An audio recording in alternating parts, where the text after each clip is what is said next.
अगर आप एक स्टूडेंट हैं और आपको समाज कल्याण विभाग की तरफ से स्कॉलरशिप मिली थी किसी कोर्स के लिए, और अब आप उस स्कॉलरशिप को दोबारा से विभाग को रिटर्न करना चाहते हैं, तो इसके लिए आपको सबसे पहले ई ग्रास से चालान बनाना होगा।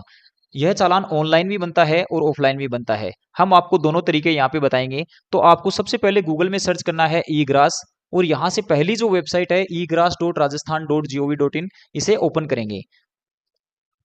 ओपन करने के बाद यहाँ पे आपको अपने यूजर नेम और पासवर्ड लगा के लॉगिन करना है।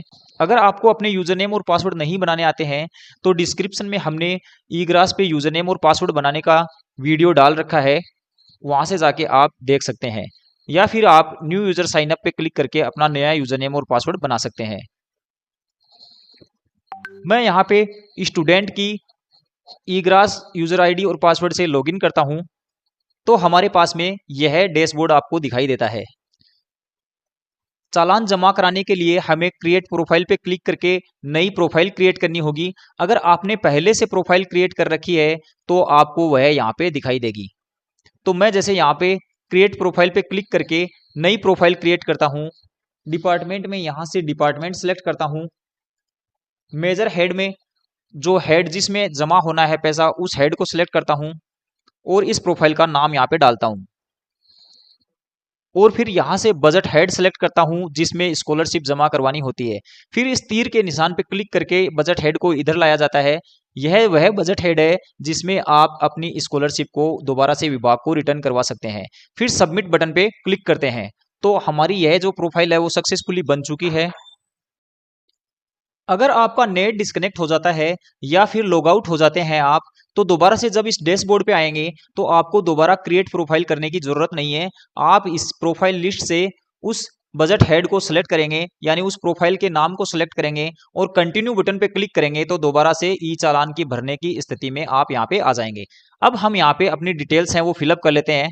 यहाँ से हम उस जिले को सिलेक्ट कर लेते हैं जिस जिले से आपको स्कॉलरशिप मिली है, और उस जिले की एसजेई ऑफिस सेलेक्ट कर लेते हैं, जो समाज कल्याण की ऑफिस है वो सिलेक्ट कर लेते हैं। यहाँ से करंट फाइनेंशियल ईयर सेलेक्ट कर लेते हैं, वन टाइम कर देते हैं। और अपने दो मुझे दो सेशन की स्कॉलरशिप मिली थी, जैसे 2019-20 और 20-21 की, तो मैंने 1 अप्रैल 2019 से 31 मार्च 2021 तक का टाइम पीरियड सेलेक्ट कर लिया है। इसमें मेरे दोनों सेशन है वो इंक्लूड हो चुके हैं। टोटल स्कॉलरशिप जितनी मिली थी वो मैंने यहाँ पे सिलेक्ट कर ली है। आप पेमेंट जिस मेथड से करना चाहें वो पेमेंट यहाँ से सिलेक्ट कर सकते हैं। अगर आप ऑफलाइन चालान बनाना चाहते हैं तो मैनुअल एनईएफटी आरटीजीएस सेलेक्ट कर सकते हैं, या फिर अगर आप यूपीआई से करना चाहें तो यूपीआई। मैं क्रेडिट कार्ड से करना चाहता हूं तो यहाँ से क्रेडिट कार्ड सेलेक्ट कर लेता हूं। चार्जेस यहाँ पे दिखा रहे हैं।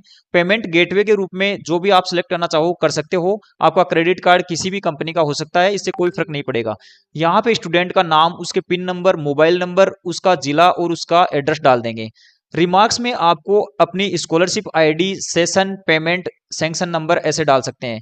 यहाँ पे 200 करेक्टर से ज्यादा आप को यूज नहीं कर सकते, और स्पेशल करेक्टर आप यूज नहीं कर सकते। यहाँ पे स्पेशल करेक्टर में आपको डॉट, अंडरस्कोर, इस प्रकार के स्पेशल करेक्टर आप यूज कर सकते हैं। अगर आप और डिटेल टेबल के रूप में डालना चाहते हैं तो ऐड मोर डिटेल पे क्लिक करेंगे, और इन इंस्ट्रक्शन के अनुसार आपको टेबल बनानी है तो न्यू ऐड डिटेल पे क्लिक करेंगे। आप कितनी लाइन डालना चाहते हैं और कितने कॉलम डालना चाहते हैं वो यहाँ पे डालेंगे, और शो बटन पे क्लिक करेंगे तो वो टेबल आपको यहाँ पे दिखाई देगी। लास्ट वाले कॉलम में आपको अमाउंट डालना है और इनमें आप अपने डिटेल्स डाल सकते हैं। फिर ऐड डिटेल पे जब आप क्लिक करेंगे तो आपको यहाँ पे वो डिटेल सारी अपडेट हो जाएगी और चालान में वो डिटेल्स हैं वो जुड़ जाएंगी। लेकिन मुझे ये डिटेल्स नहीं डालनी है तो मैं इसे क्लोज कर देता हूँ। सबमिट बटन पे क्लिक करते हैं। यहाँ से हम हमारे चालान की डिटेल्स हैं वो एक बार वेरीफाई करेंगे और फिर कंटिन्यू बटन पे क्लिक करेंगे। फिर ओके बटन पे क्लिक करेंगे और ये आपके जीआरएन नंबर जनरेट हो चुके हैं। इन्हें आपको नोट करके रखना है ताकि किसी भी स्थिति में अगर आपका नेट डिस्कनेक्ट हो जाए या पैसे कट जाएं तो आपको यह जीआरएन नंबर जरूरी होंगे। तो मैं इन जीआरएन नंबर को यहाँ से कॉपी कर लेता हूँ और फिर ओके बटन पे क्लिक करते हैं और यहाँ से अपने कार्ड की डिटेल्स हैं वो इंसर्ट करते हैं। कार्ड है वो आपका ऑनलाइन ई कॉमर्स ट्रांजेक्शन के लिए इनेबल होना चाहिए, और फिर पे नाउ बटन पे क्लिक करते हैं। ओटीपी डाल के कंफर्म बटन पे क्लिक करते हैं।